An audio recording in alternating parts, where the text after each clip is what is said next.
Tim Goldstein, autistic adult, and your host for Life in a Neurotypical Universe, where we take a look at life from the perspective of an autistic adult.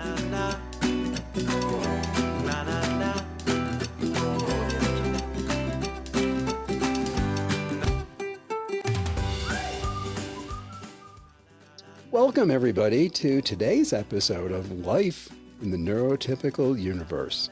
Today, we have John Richmond. John has 3 children, one who is autistic, lives on a farm with his wife and his kids, and he currently is a PhD candidate in business administration.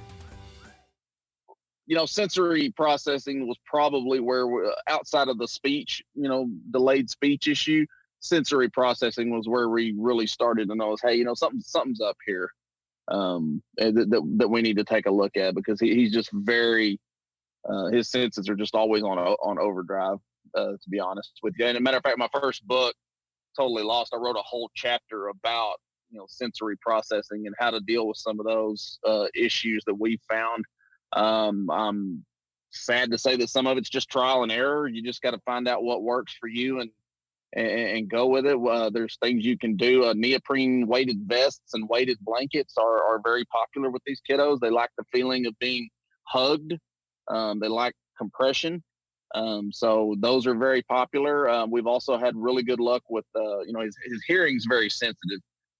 So we got a pair of those, sound insulated like gun earmuffs. Mm-hmm. We keep a pair of those with us at all times. If we go somewhere that's loud, he gets those. So those are a big, and if you're looking for a good Christmas present, a pair of insulated headphones or like a Bose, sound canceling headphones wouldn't be the worst Christmas present ever for a kiddo on the spectrum. For an adult on the spectrum, I'll say I love my Boses. I think I've had a pair of them for 10 years now at least, and they're lifesavers.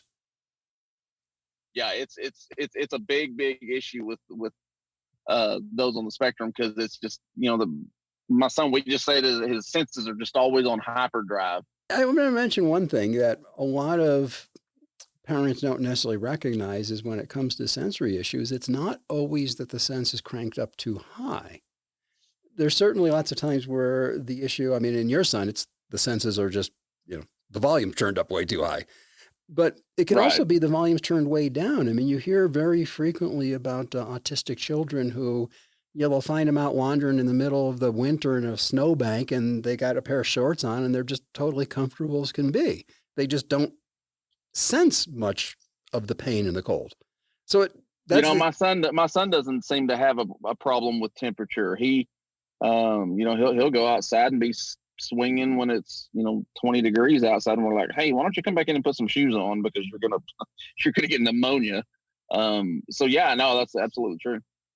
So he may have some areas where it's turned down a little bit, and certainly the hearing portion is, that's one of the worst areas to have turned up, but one of the most common areas to have turned up, because unfortunately noise is everywhere we go. I think it's not only the fact that his hearing may be turned up. So my hearing is very sensitive, but I think it's more the ability to cope with it that he has issues with. Me, my hearing is very turned up. If I know I need to remove myself, or I need to back up a little bit because it's too loud up here, whatever the case may be, he just, at this point in his life, he just knows it bothers me, and it begins to affect his mannerisms. He starts kind of melting down a little bit, whereas me, I know I need to back up a little bit, or I need to get out of this room, it's too loud, or something like that. I think it's not only the fact that it is on hyperdrive or may not, but the ability to realize and cope with it are areas in which he struggles at his age right now. I'm assuming as he gets older that's right at his age. It's kind of hard if he's in a classroom, something like that, where it's just too loud. They're playing games, the kids are all screaming, they're all having a good time. Yeah, at this point, what do you do when you're at that age? It's not like you can get up and walk out of the classroom and not get in trouble for it. To brownies, when he would come up and ask for brown cake, and you're kind of like, what? Yes, this is just nothing but brown chewy cake. That's all this is. So yeah, food is one of the areas that you can kind of have some fun with autism, really, if you want to if you want to know the truth, because he's gonna do something tonight during dinner when we eat dinner here in a little while. That's going to be funny. He's going to dip a banana in ketchup or do something along those lines. It's one of those areas that you can have a little fun with this condition. Yeah, food is certainly can be a challenge, we'll say at times. Does he have any particular issues with sensory processing? Oh my goodness, yes. I mean, because that's an area that runs into food. Is a lot of times it's not the taste of the food that you end up finding they don't like; it's the texture. They don't like the way it feels in their mouth. I will tell you, taking him to get a haircut is a literal trip to hell. It's it's awful. It's literally awful. He cannot. His scalp isn't. I mean, the scalp in general is a very sensitive area, and for him, it's like a minefield. He doesn't really like you to. He doesn't really like you to wash his hair. Obviously, we do, but he doesn't really like it. He doesn't like the feeling of it. He doesn't like his head being underwater. And man, taking him, it was so bad we just quit. We just I just said, he just have to have long hair. There's nothing we can do about it. Because we would take him to a Great Clips or a barber shop somewhere, and we would, barbers and hairstylists are generally jovial people. We'd take him in, and by the end of it, they're going to need therapy themselves because he was screaming, and I was bear hugging him, keeping him immobilized while they buzzed his hair off. I mean, it was awful. It was absolutely horrible. They'd end up crying. Take him out, bring him back in. He was fine after 5 minutes, but I mean, literally, we had a lady one day that had to leave and go home. So we literally cost this more.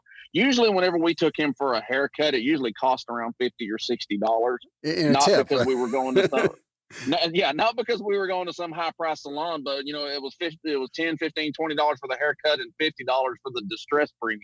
Yeah, exactly. That we had caused for the tip. So yeah, that is really an awful thing. I will tell you, there is hope on that range. If any of your listeners have this same issue, go Google calming clippers.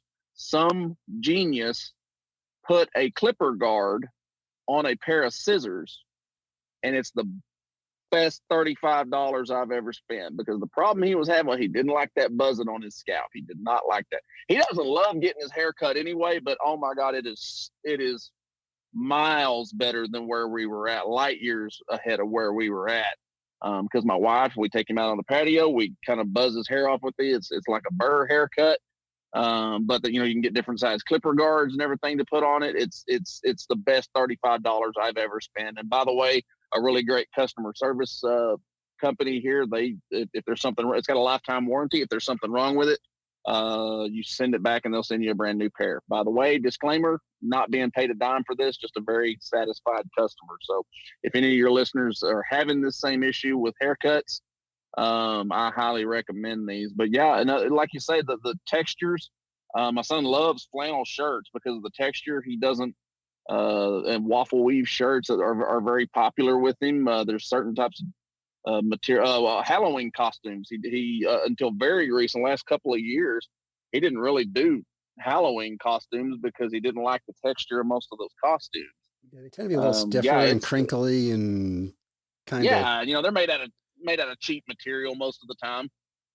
Yeah, they haven't been washed a couple times to soften them up at all. I can understand why he wouldn't like them. Sensory processing was probably where outside of the speech, delayed speech issue, sensory processing was where we really started to notice, hey, something's up here, that we need to take a look at, because he's just very, his senses are just always on overdrive, to be honest with you. And as a matter of fact, my first book, Totally Lost, I wrote a whole chapter about, sensory processing and how to deal with some of those issues that we found. I'm sad to say that some of it's just trial and error. You just got to find out what works for you and go with it. There's things you can do. Neoprene weighted vests and weighted blankets are very popular with these kiddos. They like the feeling of being hugged. They like compression. So those are very popular. We've also had really good luck with, his hearing's very sensitive.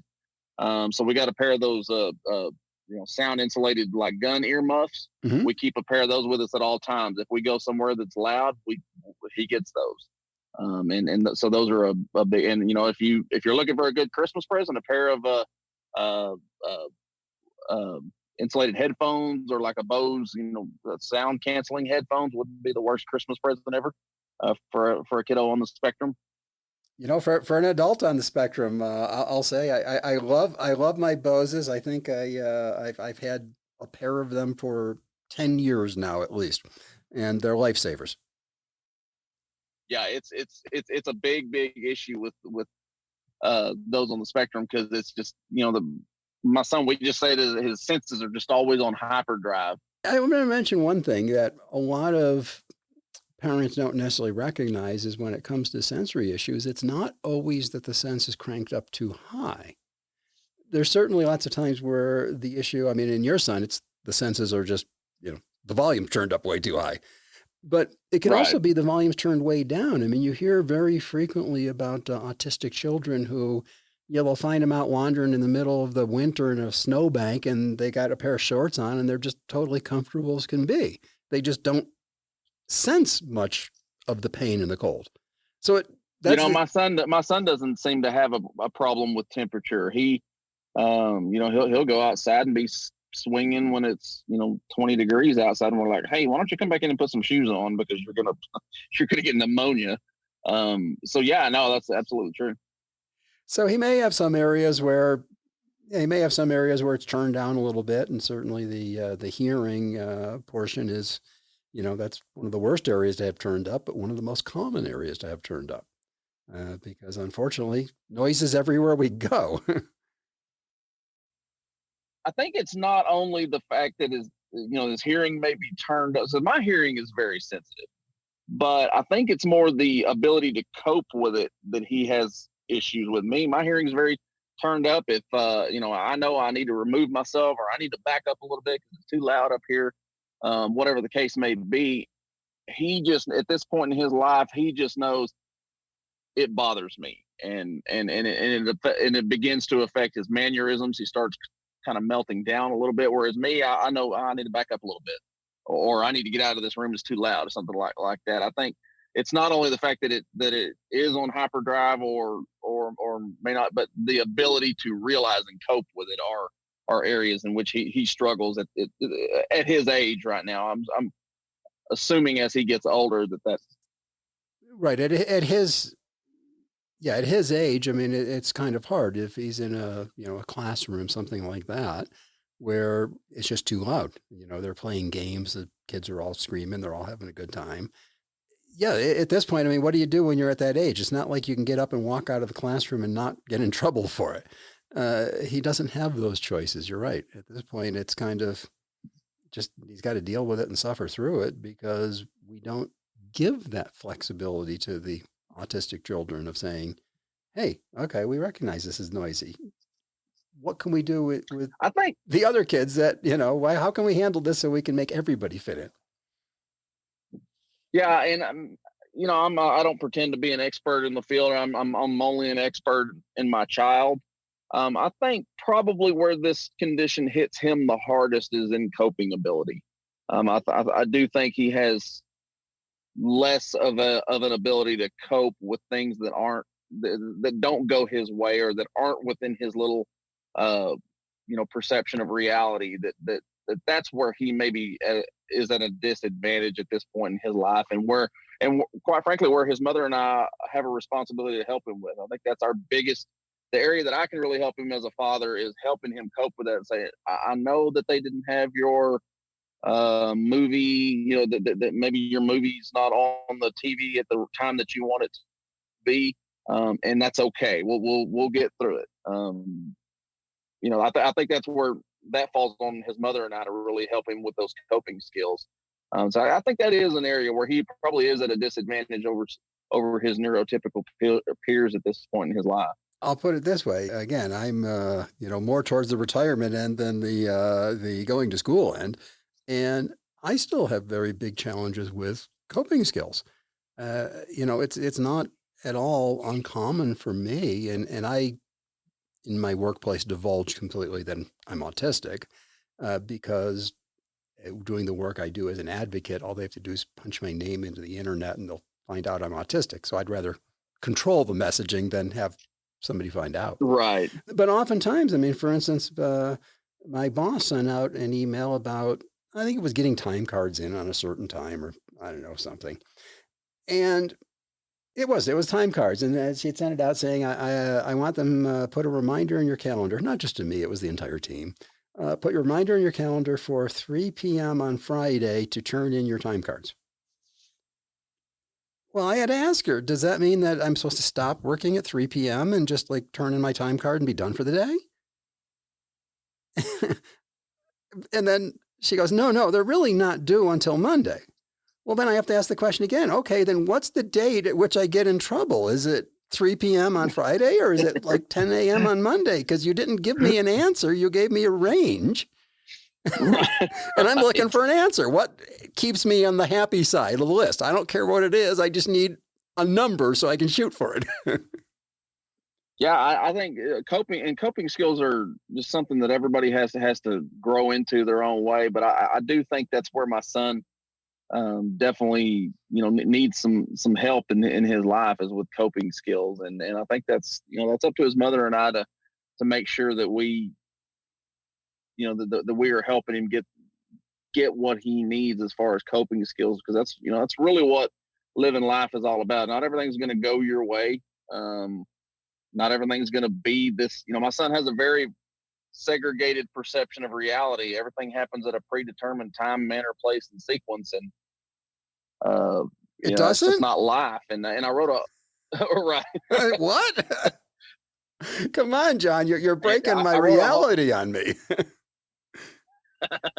I wrote a whole chapter in Totally Lost about the title of it is Find Yours, and the whole thing is about find your coping mechanism. I say in there about me. After I found out about after we got the diagnosis, I cried, I grieved, I drank a little, I went and got counseling. And all those are okay in moderation. Some of them, but find your coping mechanism. Find what works for you, and that's difficult for my son. He tends to spin out of control and melt down. That's usually when we have the worst issues, is when something doesn't fit within what he considers to be his little segregated perception of reality, and then he can't cope with it, so he tends to spin out and kind of melt down, and that's where his mother and I really have to try to bring him back in, to tell him this is going to be okay. We'll deal with it. At this point in his life, it's very difficult for him, and that's probably the area where we have the farthest to go is in coping skills. So when you're talking about having a meltdown, I'm convinced that there's really two completely different styles of meltdowns. Now, the end result when you see the meltdown looks identical. The difference is what caused it. To me, I tend to have the instant meltdowns. I'm at the airport and they cancel the flight and it's 11 o'clock at night already and I'm supposed to be somewhere in the morning and you can't find a flight and I just freak out. I lose it. But it's easy to understand because you saw what happened. A flight got canceled. I had responsibilities. I couldn't handle it. The ones that to me cause the biggest issues in particularly the workplace, and I'm sure for kids it would be in school and whatever outside of the family, is what I refer to as the straw that breaks the camel back meltdowns. It's that stress just throughout the day, the little piece here, the little piece there, the way that this didn't go right, this thing didn't go right, just an accumulation. And the best picture I've ever seen of it was a galvanized bucket, kind of the old-fashioned 5-gallon, galvanized milk bucket, and with some holes in the bottom. And if you take an autistic person, they have very few holes. So as you dump stress in, they tend to not be able to drain it as fast as you're able to pour it in. So what happens eventually? You drop in something that seems like nothing and it goes over the rim. And that is the slow burn meltdowns. And to me, those are the ones that cause the biggest trouble because everybody looks at this thing that they think precipitated it, which was relatively trivial, and don't recognize that trivial piece was stacked upon a whole day's worth of frustration. How do you see with your kiddo? Does he have both? Is it one versus the other more? So you're exactly right. There is definitely the two types. The catastrophic right here, right now, um, meltdowns versus the, like you say, the drip, drip, drip. Um, I will tell you, the catastrophic ones we've found easier to deal with because you know what caused Bingo, right. it. You cause and You, effect. So you at least not sitting there going, what the heck was it? You can see what it was. I'll never forget. So we've got a nanny for our kids, and she calls me one day. She's like, "Listen, he is spinning out of control. I can't. I need you to come here." So I leave work and I run over. Well, so he goes to tumbling classes, and they're actually held in our local mall here. They've got a little area over there where they do it, and he goes through the same door every day. It's one of the handicapped accessible doors, the ADA doors that you punch the button and it'll open on its own. Mhm. He likes to go up and punch that button, see it open on its own. Well, this one day, for whatever reason, they had that door locked, and he spun literally out of control. He just couldn't handle it. He wanted to go in, had to go in that door, and it wasn't available. So what did I do? I went and I ran over there, and I go find a security officer. I said, "You've got to open that door, man." I said, "Help me out here." And he said, "Yeah, that's no problem. We just had some work done on it earlier today, and I hadn't unlocked it." I said, "Can you please go unlock that door so we can go walk through it?" I said, "And I'll explain here in a minute what's going on." And sure enough, he went and opened that door, and it kind of, it's set the universe back in alignment. Whereas, lately we've been trying to figure out there's something going on with him. Um, he's quite frankly, he's gotten a little violent toward his sister. And he tends to lash out, and we just have not put our thumb on what it is. We go down this path of, we think it might be this, so we'll go take a look. Okay, maybe it's one of his things in his room is out of place. No, that's not it. Or maybe he's got a tooth loose and it's hurting him, or maybe he's running a fever. So you just have to start kind of doing kind of trial and error, checking things off. No, it's not that. No, it's not that, until you get down to it. A couple of months ago, he was in a bad mood for a couple of weeks, really having a hard go of it. And we just couldn't figure out what was going on. And finally, one night for dinner, my wife put his plate in front of him, and he had some sliced up apples, and he bit into one of those apples, and out comes a baby tooth. And Oh, it was like wow. flipping a switch. It was like flipping a switch. That tooth had been bothering him. Yeah, So the pain of now, the tooth, and you never yeah, knew, never saw. I mean, it was his first baby never tooth, knew. so He couldn't tell us.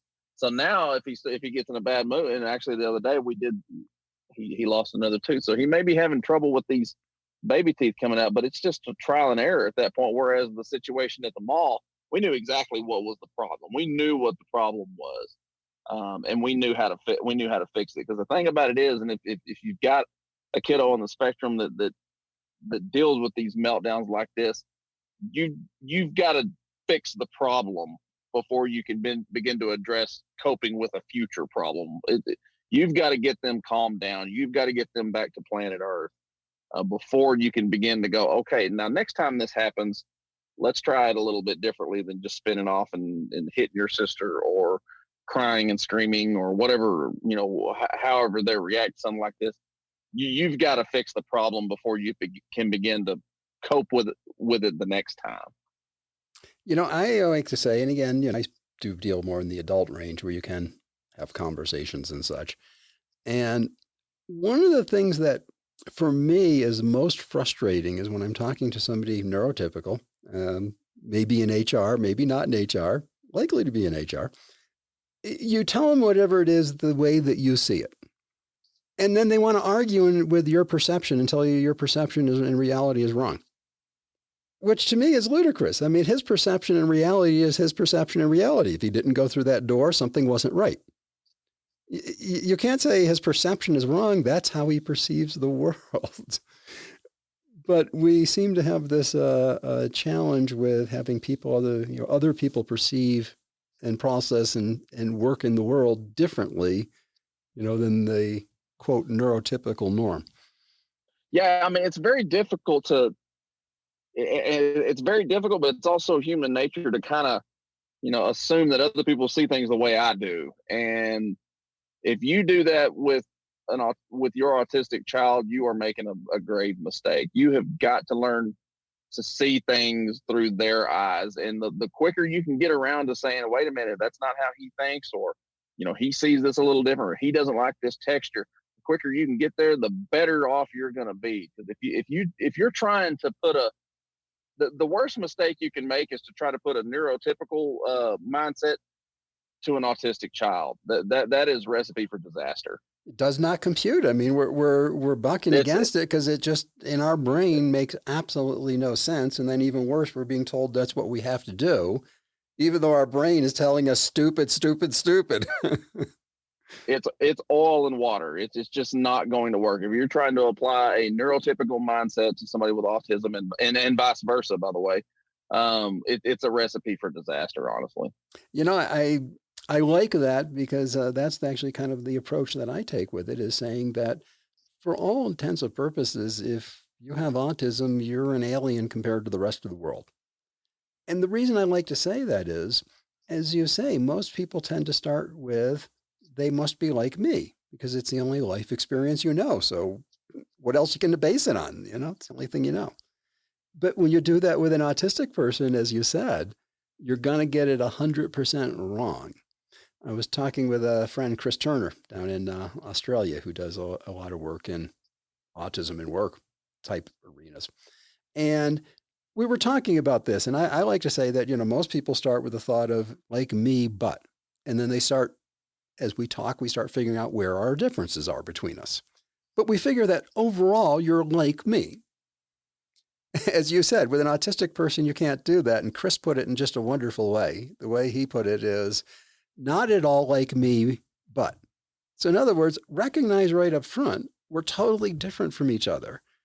But now let's go try and find those commonalities so that we can communicate and work together. yeah. And one of the things about, I don't pretend to be a psychologist or anything, but we humans, every human on the planet is guilty of assuming that normal is me, because that's all I know is me. And so we assume that I am normal. I am the way everything should be. And it's not arrogance or anything along. It's not anything like narcissism. It's just I am what I know. So therefore, I need to make my son more like me. And when I got out of that frame of mind into more of, no, I need to help my son be able to cope with the life issues that he's going to struggle with. I don't need to change him. I don't need to make him me. I don't need to. It's not anything along those lines. It's I need to help him cope with things that he right now is not capable of coping with. That's the difference between him and I. I like to put it as what you're really trying to do is you're trying to teach him tools so that he can interact with the world. You're not trying to change who he is. You're not trying to make him a different person. You're just trying to say, hey, if you're going to go to Japan for a while, you're probably going to need this tool called Japanese. And I think that's a much healthier approach than the all too common approach of, oh no, that's not how you do it. This is the right way. That's wrong. This is right. That's wrong. This is right. And instead of simply saying, hey, great kid, but we do need to teach you a little tool around this area. And that's my thought. Yeah. That's exactly right. It's just teaching tools about how to live life that you and I are that some of us are come by naturally and others struggle with a little bit more. That's really what it's all about, is just trying to teach my son life is going to throw you a curveball here and there. I'm a perfect example, and you've got to be able to sit back, to sit back on it and hit it out of the park, whatever it comes at you, because it's going to happen. Not everything is perfectly linear, and you just got to be able to cope with life. And like you say, it's giving him the tools to be able to do that. And we're at a much better place than we were 2 years ago, 2.5 years ago when we got diagnosed. But it's a daily struggle, and it's going to be a daily struggle for his entire life. And bring it on, I say. I say every morning I get up, it's a darn daily struggle. That unfortunately tends to be life. And, it kind of as we started. For him, that's his normal life. It's not a worse struggle any day, just like your struggles, every day's about the same. There's some bad ones, there's some good ones, but they average out. So I think that's one of the things I always remember with the kids is that is their normal. Like you say, you got to help them understand and get the tools to be able to cope and get by in society. But that is their normal. Yeah, that's absolutely true. But very, very different and very difficult often to try and get. And it doesn't matter, I guess, whether that's an adult that has an autistic child or just an adult, period, pick one off the street, to recognize somebody thinking in a totally different pattern than they think.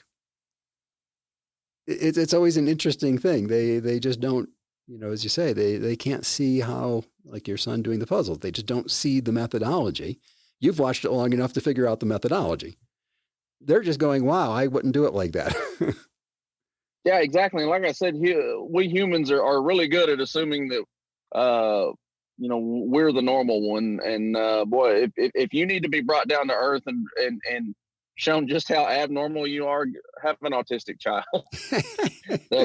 They will open your eyes to things that my son has taught me more in his 7.5 years than any adult ever has or ever will. Maybe second only to my parents. I say in the adult world that when you have an autistic employee in a company, that is your canary in the coal mine. If there's something going on, whether there's something going on at school, your kid's going to be showing it long before the rest of the kids. The autistic employee is going to be showing it, the stress, the anxiety, the whatever, long before anybody else. So it's the canary in the coal mine. You've almost got somebody that can help you understand when things are going bad before anybody else will know. Absolutely. Absolutely true. We've had great time talking. I've really enjoyed this, and you've brought so many great points to it. And the clippers, you've got me just excited about these clippers. You're going to have to send me the URL for them. And again, I'm not related to them in any way, shape, or form either. I get no money out of them, but they're just super interesting.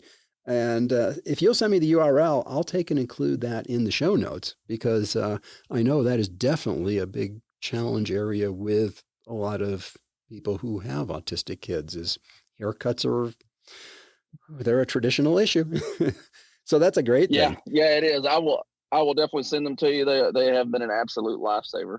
So John, if somebody wanted to reach out to you, contact you, buy some of your books, what's the best way for them to get hold of you? Best way is my website, johndrichmond.com. Or you can, my email address and everything's on there. You can sign up for a newsletter. You can purchase both of my books on there.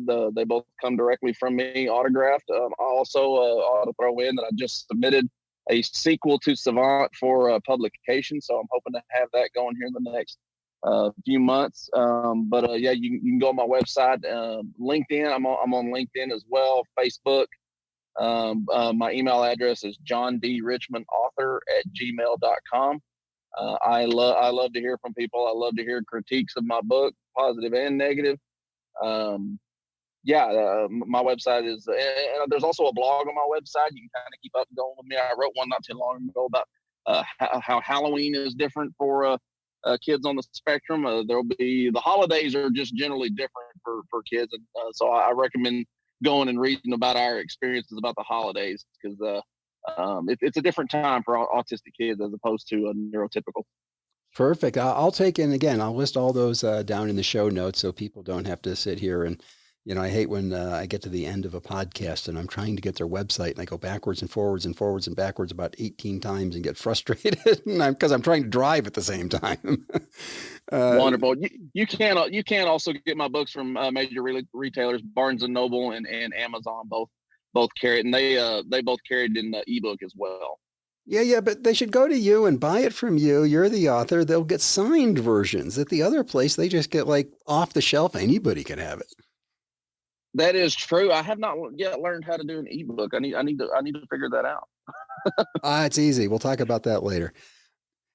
I would love to, check back in with you, 6-8 months down the road, get a few more things out there and a little more mileage on your son as he's kind of going through a transition phase now into young adolescent. Things are going to keep changing and would love to hear more about it.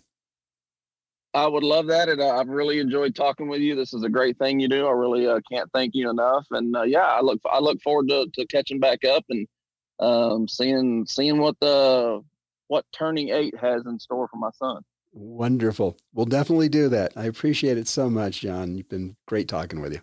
Thank you. Na, na, na. We hope that you've enjoyed another episode of Life in a Neurotypical Universe. Please, if you enjoyed this, share it with your friends.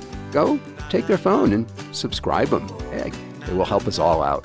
If you want to know more about neurodiversity or have any questions for me, you can reach me at my website, timgoldstein.com, where I'll be more than glad to help you as best I can to navigate through the neurotypical universe.